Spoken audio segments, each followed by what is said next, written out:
Corona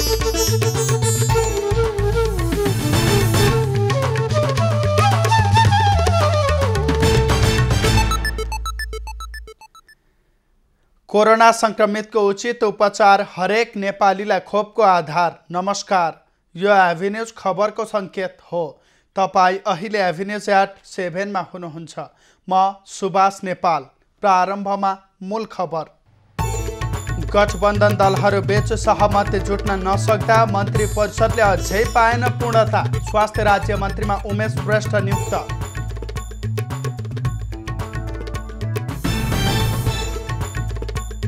संसद पुनर्स्थापनालाई लिएर संसदीय समितिमा चर्काचर्की। प्रतिगमनको पक्ष लिने व्यक्ति समितिमा बस्न लायक नभएको भन्दै आक्रोश व्यक्त। नेपाल वायु सेवा निगमको निजीकरणमा सर्वोच्चको रोक। प्रक्रिया तत्काल अघि नबढाउन अन्तरिम आदेश जारी।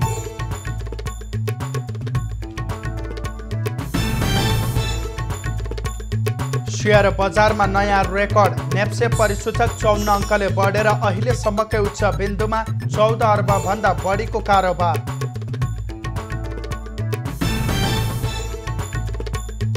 तालिबानी आक्रमण बढेपछि अफगानिस्तानमा बढाइयो सतर्कता। वर्तमान सरकार नहटेसम्म शान्ति कायम हुन नसक्ने चेतावनी।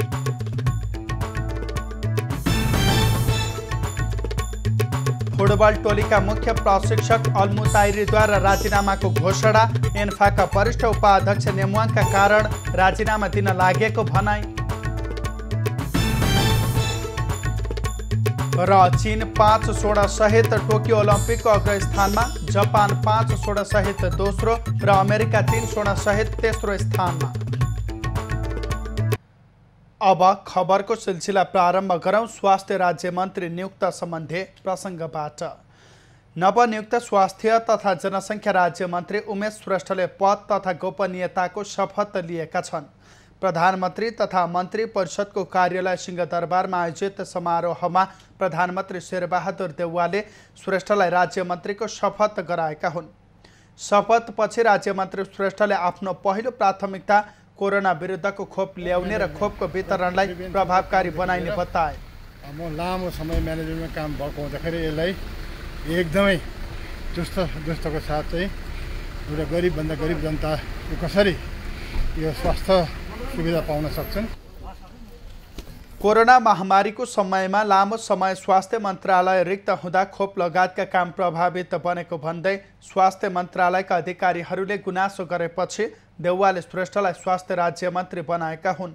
यो सँगै मन्त्री परिषदको सङ्ख्या 6 सदस्यीय भएको छ। नेपाली कङ्ग्रेसका समानुपातिक तर्फका सांसद श्रेष्ठ व्यापारिक पृष्ठभूमिबाट राजनीतिमा प्रवेश गरेका हुन्। सांसद श्रेष्ठ प्याप्सन र उच्च माध्यमिक विद्यालयहरूको सङ्गठन हिसानका संस्थापक अध्यक्ष समेत हुन्। भोजपुर घर भएका श्रेष्ठको थुप्रै व्यावसायिक क्षेत्रमा लगानी समेत छ। दोस्रो संविधान सभामा उनी राष्ट्रपतिबाट संविधान सभा सदस्यमा मनोनित भएका थिए। संसद पुनर्स्थापना र सरकार गठनका विषयमा संसदीय समितिमा सांसदहरू बीच चर्काचर्की परेको छ। सिंहदरबारमा आइतबार बसेको प्रतिनिधि सभा अन्तर्गतको अन्तर्राष्ट्रिय सम्बन्ध समितिमा एमाले अध्यक्ष केपी ओली पक्षका सांसद नारद मुनि राणाले अहिलेको संसद र सरकार परमादेशले बनाएको भनेपछि सांसदहरू बीच चर्काचर्की परेको हो। सांसद राणाको अभिव्यक्तिपछि कङ्ग्रेस, माओवादी र माधव नेपाल पक्षका सांसद आक्रोशित बनेका थिए। एमाले वरिष्ठ नेता माधव नेपालले प्रतिगमनको पक्ष लिने व्यक्ति समितिमा बस्न लायक नभएको भन्दै आक्रोश व्यक्त गरे। अन्य सांसदहरूले पनि प्रतिनिधि सभा जनमतले बनाएको भन्दै अमर्यादित कुरा नबोल्न चेतावनी दिए। सांसदहरूले राणालाई बैठकबाट निकाल्न सभापति पवित्रा निरौलाको ध्यानकर्षण समेत गराएका थिए।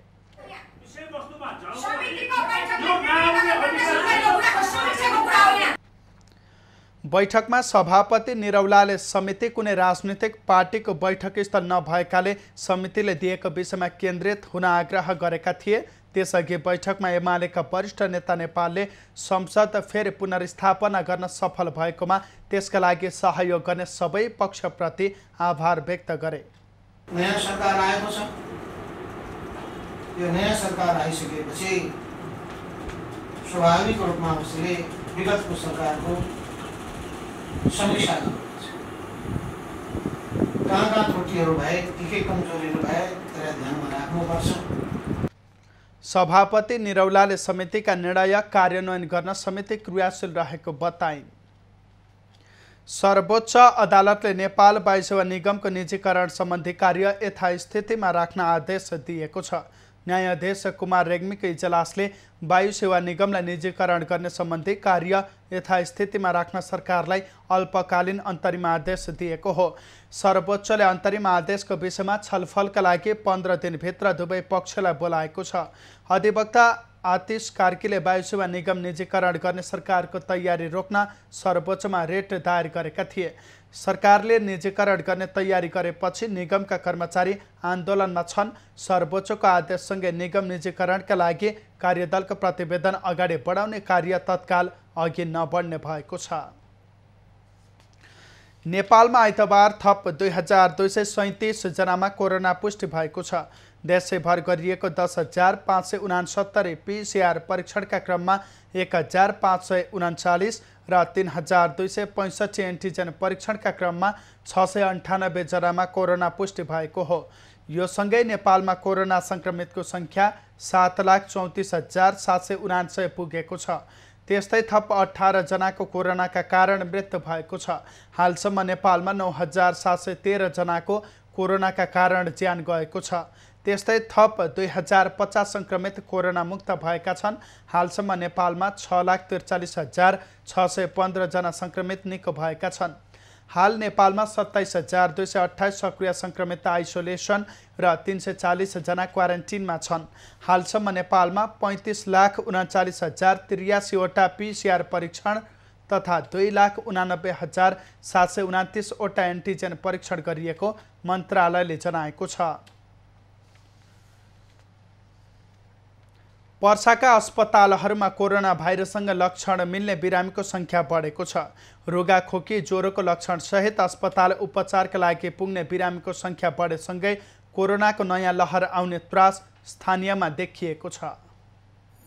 पर्सा सदरमुकाम वीरगञ्जका अस्पतालहरूमा कोरोना भाइरसको लक्षण सहित उपचारका लागि पुग्ने बिरामीको संख्या बढेको छ। कोरोनाको तेस्रो लहर आउने त्रासबीच बिरामीको संख्या बढेपछि स्वास्थ्य कर्मी चिन्तित भएका छन्। रुगाखोकी, उच्च ज्वरो, स्वाद गन्ध हराएका लक्षण सहित दैनिक 75 जनासम्म बिरामी उपचारका लागि नारायणी अस्पताल पुग्ने गरेका छन्।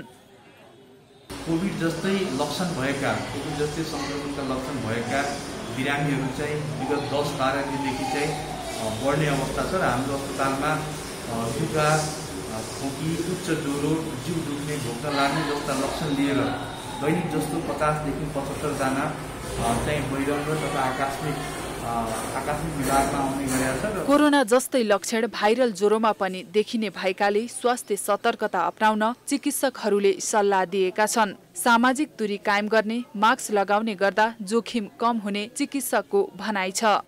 जिउ दुख्ने, भोक लाग्ने जस्ता लक्षण लिएर दैनिक जस्तो 50 देखि 75 जना चाहिँ बहिरङ्ग तथा आकस्मिक विभागमा आउने गरेका छ र प्राय जसोको ल्याब परीक्षण र PCR गर्दाखेरि PCRमा कोभिड नेगेटिभ आएको छ। चिकित्सकहरूले भने कोरोना भाइरसको तेस्रो लहर सुरु भइसकेको दावी गरेका छन्। स्थानीय सरकार मूकदर्शक भएर बसिरहँदा आउने दिन निकै भयावह हुने उनीहरूको चेतावनी छ। पर्सा, बारा र रौतहटका शहरी तथा ग्रामीण क्षेत्रहरूमा ज्वरो तथा रुगाखोकीका बिरामीहरूको सङ्ख्या उल्लेखनीय रूपमा बढेको छ र हामी यहाँ ओपिडीहरूमा दिनहुँ ज्वरोका बिरामीहरू आउने गर्छन् र यी बिरामीका लक्षणहरू कोभिड जस्ता लक्षणहरू देखिए तापनि मिले तापनि बिरामीहरू नै अहिलेसम्म धेरै टेस्टिङमा नगएको हामीले महसुस गरेका छौँ। हामीले बिरामीहरूलाई प्रिस्क्राइब गर्दाखेरि पनि, तर अधिकांश चाहिँ सिजनल फ्लू जस्तो पनि देखिन्छ र ज्वरोहरू चाहिँ 4-5 दिनमा निको भएको पनि छन्।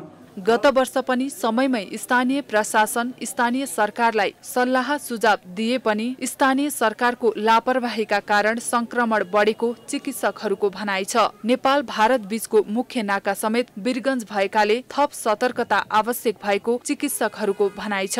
यो नाका हुँदै रोजगार, व्यापार लगायतका काममा दैनिक हजारौं मानिस ओहोर दोहोर गर्ने गर्दछन्। इनरवा बाहेक अन्य साना नाका बन्द गर्न भनिए पनि त्यसको कार्यान्वयन भएको छैन। आइतबारसम्म पर्सामा सक्रिय संक्रमित 21 जना रहेका छन्, जसमध्ये नारायणी अस्पताल बिरगञ्जमा 5 जना र अन्य अस्पतालमा 16 जनाले उपचार गराइरहेका छन्।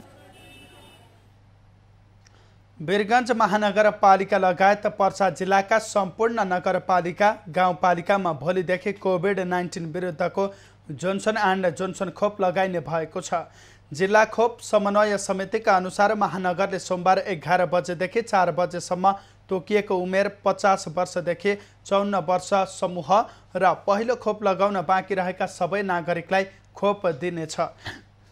त्यसैगरी पूर्ण र अति अशक्त अपाङ्गता भएका नागरिक, नेपालमा बसोबास गरिरहेका शरणार्थी तथा खोप लगाउन छुटेका स्वास्थ्य संस्थामा कार्यरत स्वास्थ्य कर्मी र सरसफाई कर्मीहरूले जोन्सन एन्ड जोन्सन खोप लगाउन पाउनेछन्। काठमाडौँ उपत्यकामा निषेधाज्ञा 10 दिन थप गरिएको छ। यसअघि जारी गरिएका निषेधाज्ञा आज बेलुकीबाट सकिने भएपछि त्यसलाई साउन 20 गतेसम्म लम्ब्याइएको हो। काठमाडौँ, ललितपुर र भक्तपुरका प्रमुख जिल्ला अधिकारीको बैठकले 10 दिन निषेधाज्ञा थप गरेको हो। यसअघि कायम रहेका निषेधाज्ञाका नियममा भने कुनै परिवर्तन गरिएको छैन। उपत्यकामा सभा समारोह गर्न अझै रोक लगाइएको छ। त्यस्तै पार्टी प्यालेस, डान्स बार, नाचघर, swimming pool, salon, beauty parlour, health club, futsal, जिमखानाहरू भने अझै बन्द रहनेछन्। शैक्षिक संस्थाहरू अझै भौतिक रूपमा सञ्चालन हुन पाउने छैनन्। खुला स्थानमा मानिसहरू भेला भएर कार्यक्रम एवं समारोहहरू गर्न पनि रोक लगाइएको छ। कोरोना भाइरस संक्रमण बढ्न थालेपछि गत वैशाख 16 गते एक साताका लागि निषेधाज्ञा लगाइएको थियो। त्यसपछि पटक पटक थप गर्दै निषेधाज्ञा जारी राखिएको छ। पछिल्लो समय निषेधाज्ञा खुकुलो बनाउँदै केही क्षेत्रमा मात्रै लागू गरिएको छ। नेपाल सार्वजनिक यातायात केन्द्रीय महासङ्घले विभिन्न 7 बुँदे माग पूरा गर्नुपर्ने भन्दै सरकार समक्ष ज्ञापन पत्र पेश गरेको छ।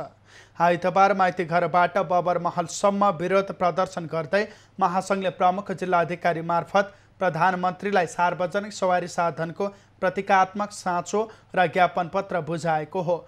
आफूहरूले पटक पटक आफ्ना मागका विषयमा सरकारको ध्यानकर्षण गराउँदा पनि कुनै सुनवाई नभएकाले बाध्य भएर आफूहरू आन्दोलित हुनु परेको महासङ्घका अध्यक्ष डोलनाथ खनालले जानकारी दिए। गम्भीर रूपमा लिएर समाधानतर्फ लागेन भने हामीले कार्यक्रमका अत्यन्तै जटिल कार्यक्रम र सङ्घर्षमय कार्यक्रम फेरि ल्याउने परिस्थिति सिर्जना नहोस् भन्नको निमित्त हामी नेपाल सरकारलाई यहीबाट आग्रह गर्छौँ।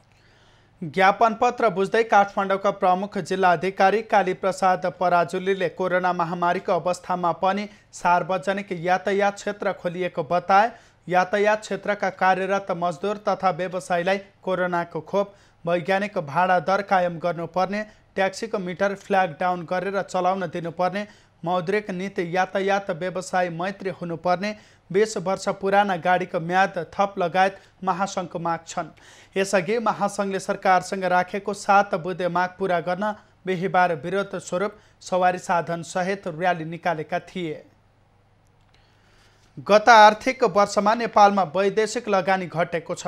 उद्योग विभागका अनुसार आर्थिक वर्ष 2076-77 मा भन्दा गत वर्ष 5 अर्ब 60 करोड रुपैयाँले वैदेशिक लगानीमा कमी आएको हो। आर्थिक वर्ष 2077-78 मा नेपालमा वैदेशिक लगानीमा कमी आएको छ। कोरोना महामारीका कारण बन्दाबन्दी भएपछि विदेशबाट आउने लगानी प्रभावित भएको उद्योग विभागको भनाइ छ। यस अवधिमा साना, घरेलु तथा ठूला उद्योगका लागि करिब 32 अर्ब 80 करोड वैदेशिक लगानी प्रतिबद्धता आएको छ। यो लगानी आर्थिक वर्ष 2076-77 को तुलनामा 5 अर्ब 60 करोडले कम हो। अघिल्लो आर्थिक वर्षमा 37 अर्ब 80 करोड वैदेशिक लगानी स्वीकृत भएको थियो। गत आर्थिक वर्षमा अब हामीले हाम्रो विभागबाट स्वीकृत गरेको विदेशी लगानी 37 अर्ब 80 करोड थियो भने यस आर्थिक वर्षमा चाहिँ 32 अर्ब 20 करोडको विदेशी लगानी स्वीकृत भएको छ। अघिल्लो आर्थिक वर्षमा 223 उद्योगका लागि वैदेशिक लगानी प्रतिबद्धता आएकोमा गत आर्थिक वर्षमा 183 उद्योग मात्रै विभागमा दर्ता भएका छन्, जसमध्ये पर्यटन क्षेत्रका उद्योग सबैभन्दा धेरै छन्। कृषि क्षेत्रमा 3 ऊर्जामा 4, सूचना प्रविधितर्फ 15, उत्पादनमूलकतर्फ 19 र सेवामूलकतर्फ 5 वटा उद्योगका लागि वैदेशिक लगानी प्रतिबद्धता आएको छ। अहिले चाहिँ सबभन्दा बढी धाराशय भएको क्षेत्र चाहिँ पर्यटनमूलक उद्योग हो। तर पनि अहिले पनि हामीसित सबभन्दा बढी विदेशी लगानी चाहिँ पर्यटनमूलक उद्योगमै आछ। 18 अर्ब हाराहारीको विदेशी लगानी चाहिँ पर्यटनमूलक क्षेत्रमा छ। कोरोनाका कारण वैदेशिक लगानीमा कमी आए पनि पर्यटन क्षेत्रमा धेरै लगानी भित्रिनु सकारात्मक भएको विभागको भनाइ छ। हालसम्म विभागमा दर्ता भएका स्वदेशी र वैदेशिक लगानीका उद्योगको सङ्ख्या 8453 पुगेको छ। एबी न्यूज खबरका लागि क्यामेरामा विनय तामाङका साथ सृष्टि पराजुलीको रिपोर्ट। कोरोना महामारीको समयमा राष्ट्रिय आविष्कार केन्द्रले 13 किसिमका स्वास्थ्य सामग्री निर्माण गर्यो। अक्सिजनको चरम अभाव भएका बेलामा आविष्कार केन्द्रले अक्सिजन कन्सन्ट्रेटर उत्पादन गर्नेदेखि अक्सिजन प्लान्टहरू राख्ने र बिग्रिएका अक्सिजन कन्सन्ट्रेटर बनाउने सम्मका काम गरेको थियो।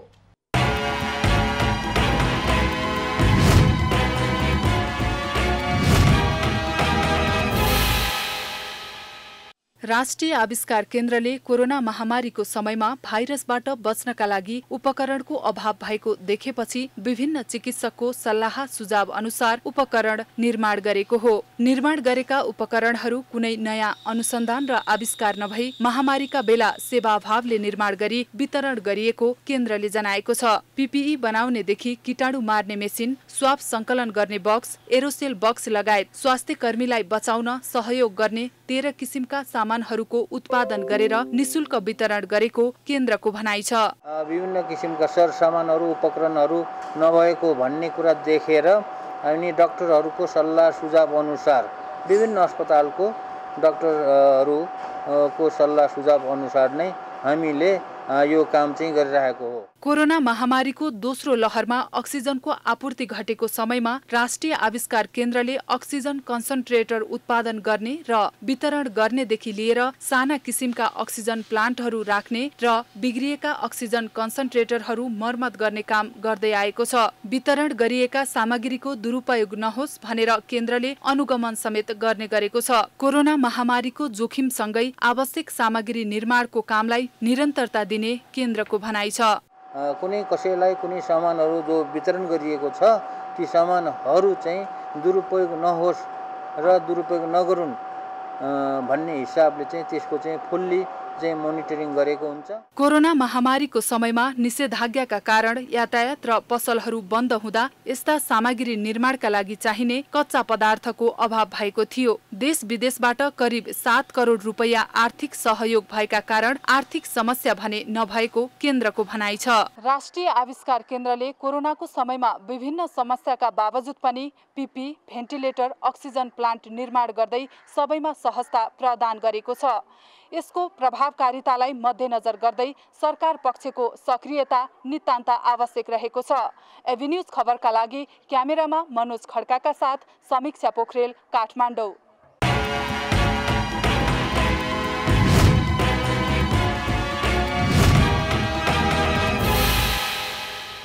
सप्तरीको हनुमाननगर कंकालिनी नगरपालिका 14 डबला स्थित कोशी पश्चिमी तटबन्धको स्पर नम्बर 15 मा निरन्तर कटान भइरहेको छ। कोशी मर्मत सम्भारको काम गुणस्तरहीन हुँदा पनि सरकारवाला नेपाली पक्ष मुख दर्शक बनेको स्थानीयको आरोप छ। सप्तरीको हनुमाननगर कंकालिनी नगरपालिका 14 डलबा स्थित कोशी पश्चिमी तटबन्धको स्पर नम्बर 15 मा भएको कटानले डुबानको जोखिम बढाएको छ। स्परमा भएको कटानले कोशी नदीमा जलस्तर बढेपछि जुनसुकै बेला कोशी पश्चिमी तटबन्ध भत्किने खतरा बढेको छ।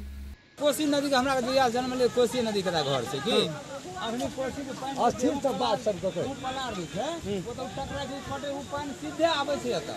नेपाल भारतका उच्च सुरक्षा अधिकारी र केही राजनीतिक दलका नेताको आडमा गुणस्तरहीन काम गरेका कारण हरेक वर्ष वर्षातमा बाढीको जोखिम बढेको स्थानीयको आरोप छ। तुरंत वाला एक ठाउँ पुलिस चौकीदार तने ठोकरा पकड़ के लाबे छै ध्यान पर पानी पकड़ के फेंक दे छै मने। कोर्शियल इंजीनियर कहल के कि है ये नेपाल का है, बिहार का है। ये आवाज उठबै छै कहै छै चीफ इंजीनियर से गप करे चाहे छै फ्री से आधा बारे करे काम करने छै। 1 अर्ब 64 लाख भारतीय लागतमा कोशी मर्मत सम्भारको काम गुणस्तरहीन हुँदा समस्या भएको हो।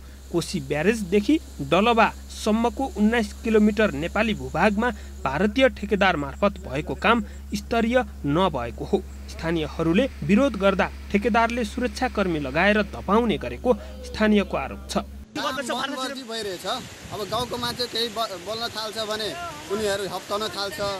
भारतीय ठेकेदारहरू बब्लु भगत, राजु सिंह, जयप्रकाश जैन, जयप्रकाश शाह र पप्पू जयसवाल लगायतले तटबन्ध निर्माणको ठेक्का पाएका छन्। गुणस्तरहीन मर्मत सम्भारकै कारण 2 दिन अघि मात्रै भारत बिहार राज्यको सुपौल जिल्ला स्थित शिखरहाटा गाउँमा कोशी पश्चिमी तटबन्ध भत्किँदा 5000 स्थानीय विस्थापित भएका छन्। स्थानीय प्रशासन, यहाँका जनप्रतिनिधि सबै बेखबर छन्। कोशीमा पानी बढ्ने क्रम जारी छ, तर यहाँ गुणस्तरहीन काम भइरहँदा समेत सम्बन्धित निकाय मौन छन्। आखिर कहिलेसम्म? एबी न्युज खबरका लागि बैद्यनाथ यादव, डलबा सप्तरी। अब बाँकी खबर। कञ्चनपुर भीमदत्त नगरपालिका 2 उल्टाखामकी 13 वर्षीय बालिका निर्मला पन्तको हत्या भएको 3 वर्ष पुरा भएको छ। निर्मला पन्तको 2075 साउन 10 गते बलात्कारपछि हत्या गरिएको थियो। हत्याको 2 वर्षमा अनुसन्धानका लागि थुप्रै अनुसन्धान टोली गठन भए, तर प्रहरीले घटनाको सत्य तथ्य पत्ता लगाउन नसक्दा पीडित परिवारले भने न्याय पाउने आश मारेका छन्। राष्ट्रिय तथा अन्तर्राष्ट्रिय रूपमै चर्चाको विषय बनेको निर्मला प्रकरणमा 3 वर्षको अवधिमा प्रहरीले उपलब्धि हात पार्न सकेको छैन। प्रहरीले अहिलेसम्म घटनाको कुनै निचोडमा नपुगेको तर अनुसन्धान भइरहेको बताउँदै आएको छ। घटनाको अनुसन्धानका लागि गृह मन्त्रालय, राष्ट्रिय मानव अधिकार आयोग, मानव अधिकार सङ्गठन र प्रहरी प्रधान कार्यालयका तत्कालीन प्रहरी नायब महानिरीक्षक धेरै बस्नेतको नेतृत्वले छुट्टा छुट्टै प्रतिवेदन तयार गरेको भए पनि कार्यान्वयनमा अझै आउन सकेको छैन। अनुसन्धानमा खटिएका 6 अधिकृत फेरिए पनि घटनामा संलग्नको पहिचान अझै हुन सकेको छैन। पन्तको बलात्कार र हत्या मुद्दामा जोडिएका 8 जना प्रहरीले भने सफाई पाइसकेका छन्। यातना दिएको अभियोग लागेका तत्कालीन कञ्चनपुर प्रहरी प्रमुख डिल्लीराज विष्ट, सिआइबीका प्रहरी नायब उपरीक्षक अङ्गुर जीसी तथा एकेन्द्र खड्का र ज्ञान बहादुर सेठीले सफाई पाएका हुन्। त्यस्तै प्रहरीहरू चाँदनी साउद, जगदीश प्रसाद भट्ट, रामसिंह धामी र हरिसिंह धामीले पनि सार्वजनिक न्याय विरुद्धको कसुर गरेको अभियोगबाट सफाई पाइसकेका छन्। बलात्कारपछि हत्या गरिएकी निर्मला पन्तलाई न्याय माग गर्दै काठमाडौँमा प्रदर्शन गरिएको छ। 2075 साउन 10 गते भएको घटनाको आइतबार 3 वर्ष पुरा हुँदा समेत सरकारले हत्यारा पत्ता लगाउन नसकेको भन्दै अखिल क्रान्तिकारीले माइती घरमा प्रदर्शन गरेको हो। उनीहरूले मुलुकमा महिला हत्या हिंसा घटनामा कमी नआएको भन्दै विरोध प्रदर्शन गरेका थिए।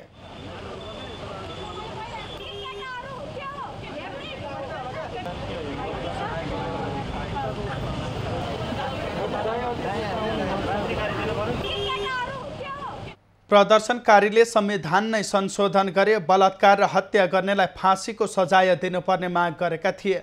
कञ्चनपुरमा घर नजिकै रहेको उखुबारीमा 3 वर्ष अघि निर्मलाको शव फेला परेको थियो। पोस्टमार्टम रिपोर्टबाट निर्मलाको बलात्कारपछि घाँटी थिचेर हत्या गरिएको पाइएको हो।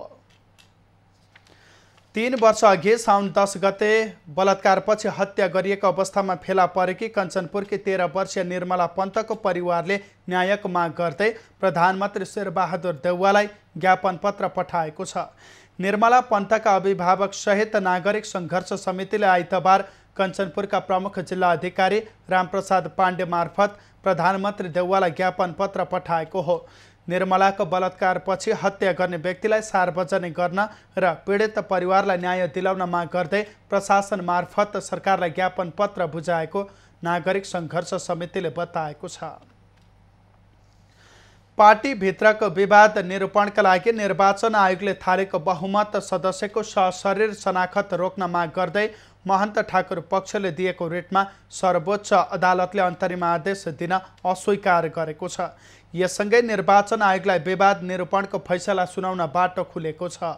जसपा आधिकारिकता विवाद सम्बन्धी मुद्दाको सुनवाईको क्रममा आयोगले पार्टी एकीकरणको बेलाको कार्यकारिणी समितिमा रहेका 51 जनालाई साउन 11 गते शनाखतका लागि झिकाउने निर्णय गरेको थियो। यस विषयमा दुवै पक्षलाई साउन 15 गते छलफलका लागि बोलाइएको छ। त्यस्तै निर्वाचन आयोगको निर्णयको सकल प्रति पनि माग गरिएको छ। सरकारबाट बाहिरिए लगत्तै नेकपा एमाले लडाकु संगठनको गठनलाई तीव्रता दिएको छ। पार्टीभित्रको अन्तर सङ्घर्ष बढेर गएका बेला एमालेमा केपी ओली पक्षले लडाकु संगठन निर्माणलाई दिएको तीव्रताले द्वन्द्वको स्थिति उत्पन्न हुने आशंका बढाएको छ। राजनीतिक दलहरूबीच बाहुबली संगठन जन्माउने होडबाजी चलेको छ। त्यसमा पनि नेकपा एमाले यसमा अगाडि देखिन्छ। केपी ओली सरकारबाट बाहिरिएपछि र एमाले फुटको संघारमा पुगेपछि यस्ता संगठन निर्माण हुन थालेका छन्। नेकपा एमालेको दुवै गुटभित्र नयाँ लडाकु संगठन जन्माउने होडबाजी चलेको छ। संगठनका नेताहरूले सार्वजनिक रूपमै यस्ता संगठनहरूलाई प्रतिरोधमा उत्रन समेत आह्वान गर्दै आएका छन्। केपी शर्मा ओलीको सरकारले गरेका राम्रा कामलाई निरन्तरता नदिकन त्यसलाई भत्काउन खोज्यो भने त्यसको विरुद्ध यसले सशक्त ढङ्गले प्रतिरोध गर्छ। लोकतान्त्रिकरणमा रास आउन थालेपछि अस्तित्व बचाउन दलहरूले बाहुबली संगठनहरू जन्माउने विज्ञहरू बताउँछन्। कुनै पनि संगठन निर्माणको काम आफैमा अलोकतान्त्रिक नहुने तर संगठनलाई कसरी अगाडि बढाउने भन्ने कुरा नेतृत्वले दिएको निर्देशनमा भर पर्ने उनीहरूको भनाइ छ। लोकतान्त्रिक आचरण हो, त्यो आचरणमा रास आइसकेपछि कहिलेकाहीँ के अवस्था आउँछ भने गैर लोकतान्त्रिक शक्ति मार्फत, बाहुबल मार्फत हैन, फिजिकल फोर्स मार्फत चाहिँ आफ्नो संगठनलाई बचाउने, त्यसलाई विस्तार गर्ने, त्यसको अस्तित्व निर्माण गर्ने खालको प्रवृत्ति देखिन्छ। दलहरूको महाधिवेशनबाट आधिकारिकता नपाएका यस्ता संगठनहरू अवैध मानिन्छन्। राजनीतिक दलहरूले गठन गर्ने यस्ता समूहहरू लोकतान्त्रिक प्रणालीकै लागि खतरा बन्ने विज्ञहरू बताउँछन्। यस्ता समूहले विरोधीमाथि आक्रमण जस्ता अस्वस्थ अभ्यास मार्फत जनमत प्रभावित पार्ने र फरक विचारलाई निषेध गर्ने उनीहरूको भनाइ छ। प्रवृत्तितर्फ गयो यदि तपाईँले लडाकु टिम या बल प्रयोग कोही छ, किनभने यसको कुनै यो महाधिवेशनबाट यसले म्यान्डेट पाएको छ कि छैन एउटा कुरा हो। नेताहरूले आफ्ना आफ्ना हिसाबले बोलेका छन्, यो गर्नु त्यो गर्नु भनेर मञ्चमा उभिएर त्यसलाई निर्देशन गरेका छन्। त्यो चाहिँ एकदम लोकतन्त्रको खिल्ली उडाएको जस्तो हो कि पहिलो कुरा। त्यसरी कुनै दल, कुनै सङ्गठन, कुनै फोर्स क्रिएट हुँदैन। राजनीतिक उथल पुथल र द्वन्द्व झेलेर आजको यो अवस्थामा पुगेको नेपाली समाजले अबका दिनमा भने शान्ति चाहेको छ। तर पछिल्लो समय राजनीतिक दलहरूले गठन गर्ने फौजी दस्ताले समाजमा फेरि द्वन्द्व बढाउने हो कि भन्ने आशंका बढेर गएको छ। नेकपा एमालेका वरिष्ठ नेता भीम रावलले एकता कार्यदलले गरेको 10 बुँदे सहमति अनुसार नै पार्टीलाई एकताबद्ध गर्नुपर्ने बताएका छन्।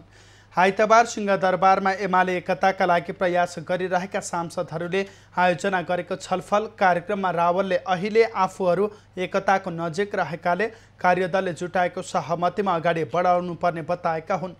विगतका गल्ती कमी कमजोरी समीक्षा गर्नुपर्ने र समयसँगै अब अन्तर्विरोधहरू कम गर्दै लैजानुपर्ने उनको भनाइ छ।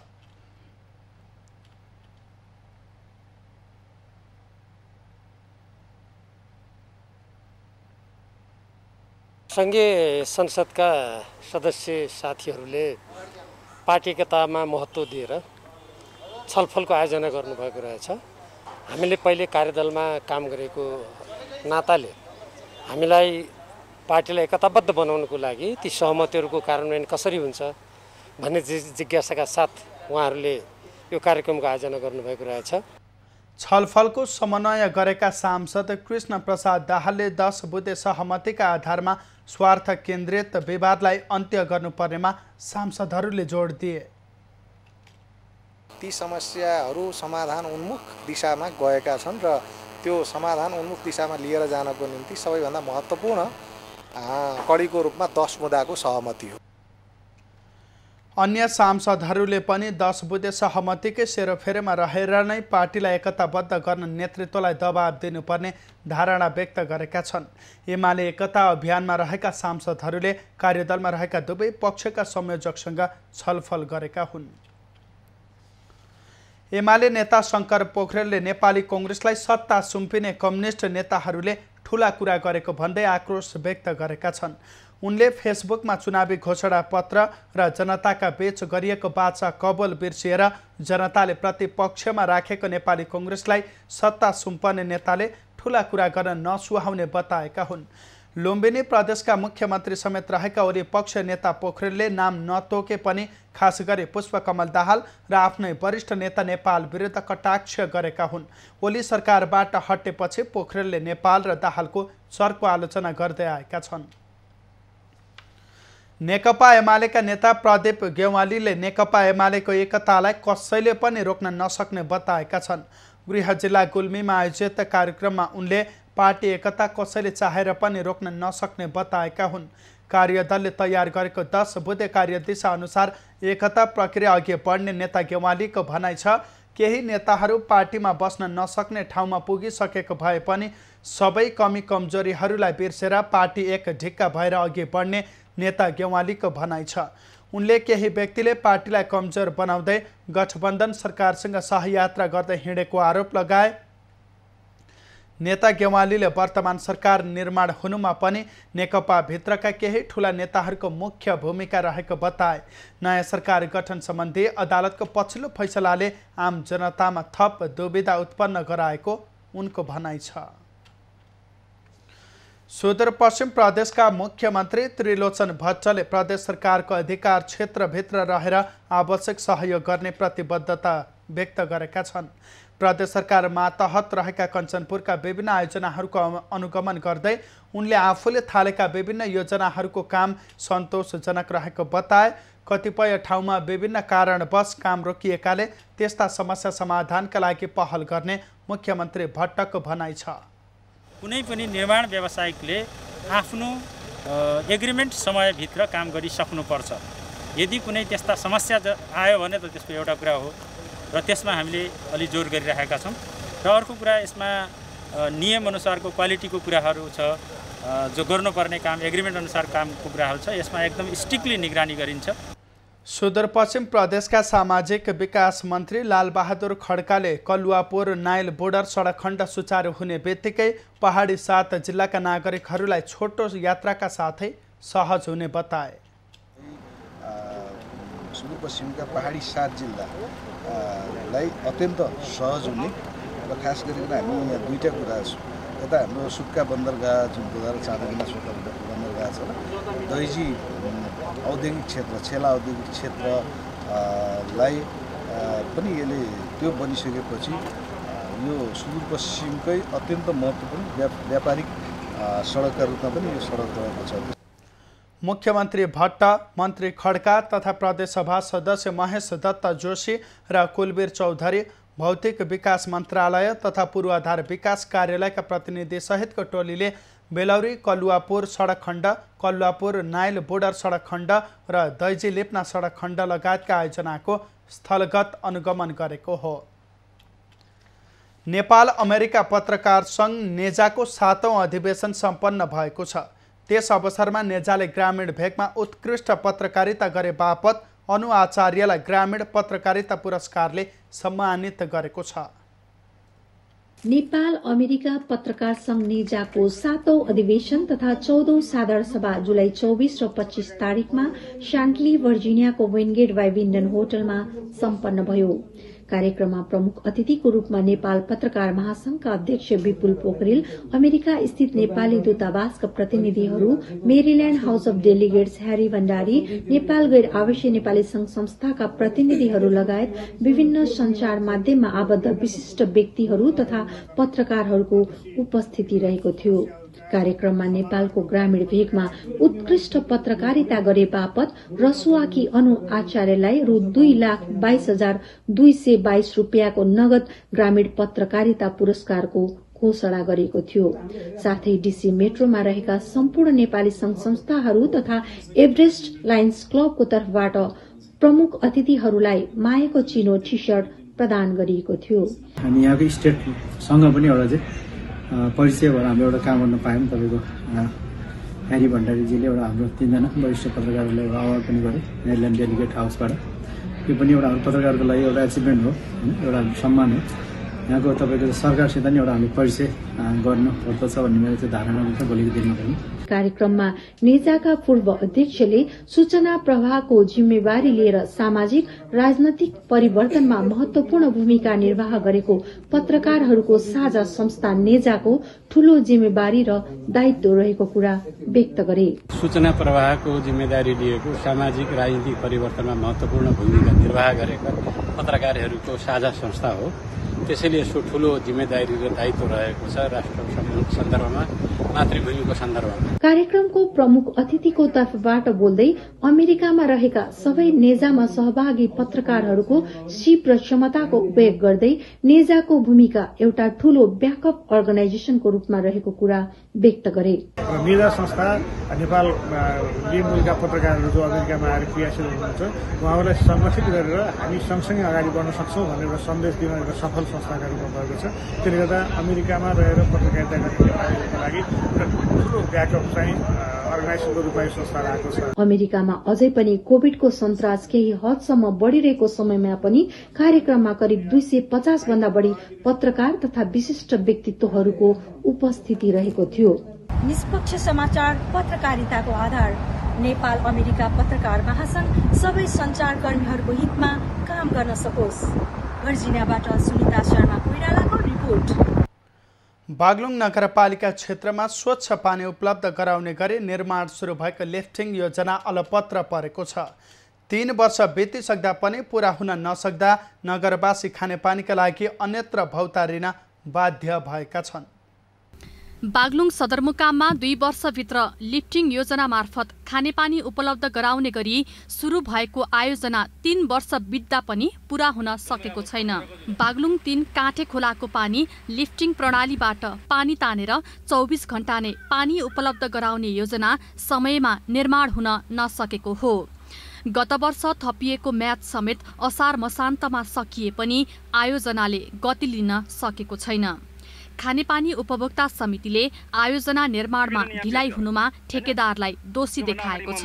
यो लकडाउनको कारण र यो कोरोनाको कारणले गर्दाखेरि पनि ठेकेदारहरूलाई एउटा अवसर मिलेको छ। काम नगरे पनि म्याद थप्नुपर्ने बाध्यता गभर्नमेन्टको भइराखेको छ। 2 वर्षमा सक्नुपर्ने यो आयोजना 1 वर्ष म्याद थप गरेर यो असार मसान्तमा पनि यसको म्याद सकिसकेको छ र आज 5 गते भइसक्यो।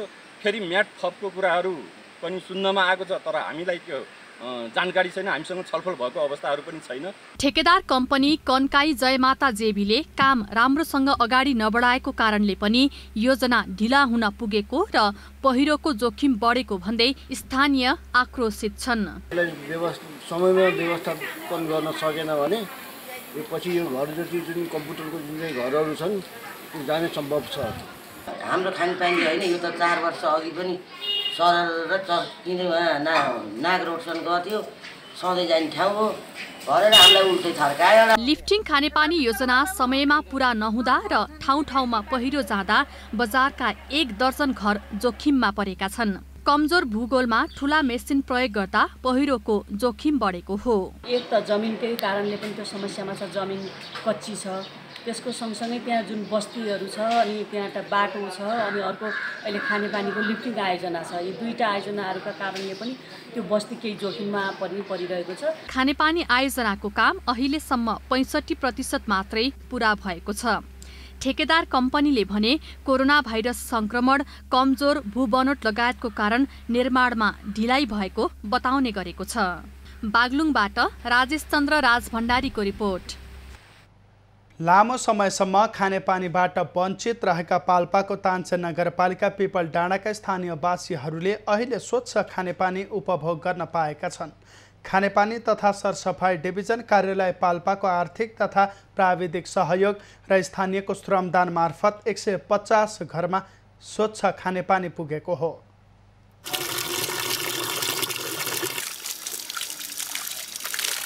स्वच्छ खानेपानी उपभोग गर्न पाएपछि तानसेन नगरपालिका पिपल डाँडाका स्थानीयहरू अहिले उत्साहित भएका छन्। खानेपानी लिनका लागि घरायसी काम छाडेरै घण्टौँ समय बिताउनु पर्ने बाध्यता हटेको उनीहरूको भनाइ छ। पहिलाको जमाना त हामी त कति सजिलो भएको छ हामीलाई पानीको। उठेर त बिहानै उठ्यो कि घरको काम छोडी कहाँ पानी जानुपर्ने। पढेरमा पनि उस्तै पनि नपाइने पानी रित्तै फर्केर पनि आउनु पर्थ्यो। अहिले त त्यस्तो त छैन, हामीलाई पानीको एकदम सजिलो छ। बस्तीभन्दा 500 मिटर तलबाट लिफ्टिङ गरी यहाँका प्रत्येक घर घरमा खानेपानीको धारा पुर्याइएको छ। खानेपानीको सुविधा पुगेपछि स्थानीयहरू स्वास्थ्य तथा सरसफाई वातावरणीय क्षेत्रमा समेत सुधार आएको खानेपानी तथा सरसफाई डिभिजन कार्यालय प्राविधिक शोभाकान्त अधिकारीले बताए।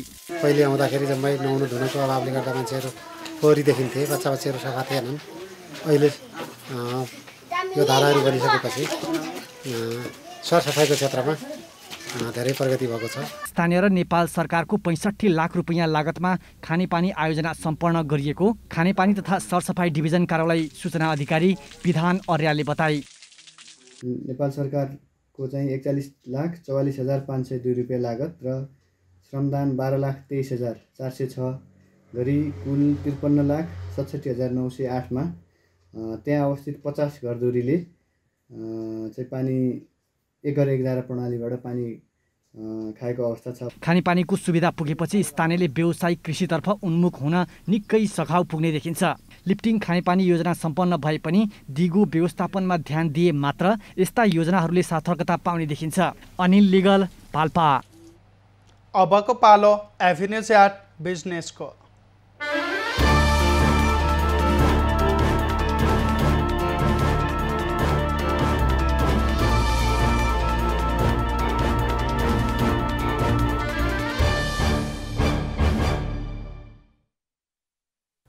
आर्थिक वर्ष 2077-78 मा व्यापार घाटा बढेको छ। अघिल्लो आर्थिक वर्षको तुलनामा झण्डै 30% व्यापार घाटा बढेको भन्सार विभागले जनाएको छ। एक वर्षमा नेपालको वैदेशिक व्यापार 16 खर्ब 80 अर्ब 96 करोड पुगेको छ, जसमध्ये 15 खर्ब 39 अर्ब 83 करोडको आयात भएको छ भने 1 खर्ब 41 अर्ब 12 करोडको निर्यात भएको छ। कुल व्यापार घाटा 13 खर्ब 98 अर्ब 71 करोड पुगेको छ। अघिल्लो आर्थिक वर्ष 2076-77 मा कुल 12 खर्ब 94 अर्बको व्यापार भएको थियो भने कुल व्यापार घाटा झण्डै 11 खर्ब रहेको थियो। गत आर्थिक वर्षमा नेपालको निर्यात तथ्याङ्क पहिलो पटक 1 खर्ब नागेको छ। साताको पहिलो दिन आइतबार शेयर बजारले नयाँ रेकर्ड कायम गरेको छ। परिसूचक नेप्से 54.31 अङ्कले बढेर हालसम्मकै उच्च बिन्दु 3058.63 अङ्कमा बन्द भएको छ। सेन्सेटिभ परिसूचक पनि 11.74 अङ्कले बढेर 574 अङ्कमा पुगेको छ। होटल र म्युचुअल फन्ड समूह बाहेकका सबै समूहका सूचकहरू बढेका छन्। कारोबार रकम पनि 14 अर्ब 23 करोड 24 लाख रुपियाँ बढीको भएको छ। लगानीकर्ताको आकर्षण बैंकिङ र जलविद्युत क्षेत्रमा बढी देखिँदा नेप्से परिसूचकले नयाँ रेकर्ड कायम गर्न सघाउ पुगेको छ। सबैभन्दा धेरै शेयर कारोबार नेपाल बैंक र ग्लोबल आइएमई बैंकको भएको छ। दुवै कम्पनीको 49 करोड रुपियाँ भन्दा बढीको कारोबार भएको छ। बजारमा हरियाली छाउँदा 9 वटा कम्पनीका शेयर धनीले 10% कमाएका छन्। परिसूचक नेप्से बढे पनि 50 वटा कम्पनीका शेयर धनीले भने गुमाएका छन्।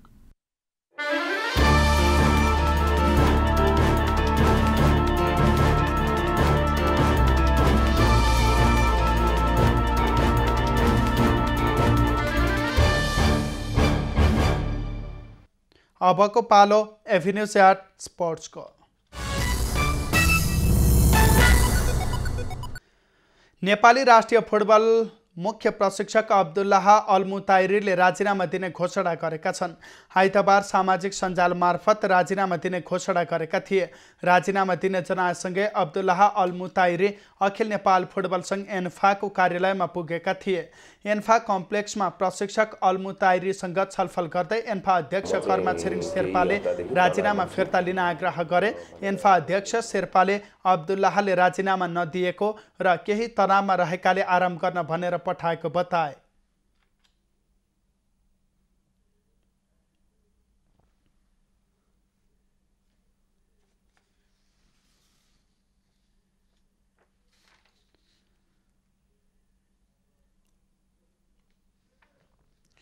यता अखिल नेपाल फुटबल सङ्घ एन्फाका वरिष्ठ उपाध्यक्ष पङ्कज नेमाङले प्रशिक्षक अब्दुल्लाह अल मुताइरीको राजीनामा प्रकरणमा जोडिएकोमा आश्चर्य व्यक्त गरे। आफू सधैँ नेपाली फुटबलको विकासका लागि लागेको बताउँदै यदि आरोप प्रमाणित भएमा आफूले एन्फाबाट राजीनामा दिने पनि बताएका छन्। तर नेमुवाङले केही समय अघि महासचिव मार्फत प्रशिक्षकलाई स्पष्टीकरण सोध्न आग्रह गरेको भने स्वीकार गरे। प्रशिक्षकले मिडियामा पदाधिकारीको बारेमा बोलेकोमा आफूले असहमति जनाएको नेमुवाङको भनाइ थियो। अबको पालो एभिन्यूज एट मौसमको।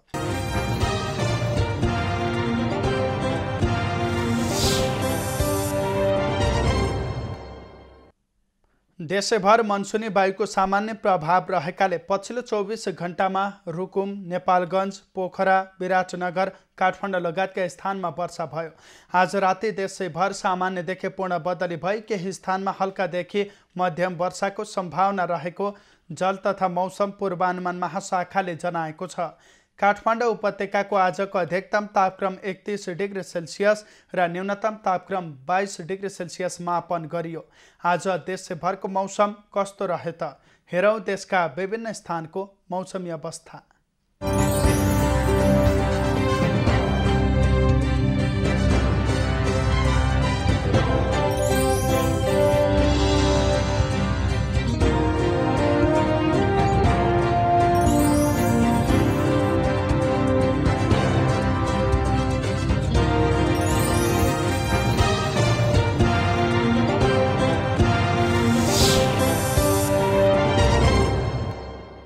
अहिलेलाई खबरको क्रम यति नै। एभिन्यूज खबरका यी सहित अन्य विस्तृत खबरका लागि www.avenews.tv लगअन गर्न सक्नुहुनेछ। युट्युब, फेसबुक र ट्विटरमा पनि हामीलाई फलो गर्न सकिनेछ। खबर भित्रको खबरका लागि हेर्दै रहनुहोला एभिन्यूज खबर। नमस्कार।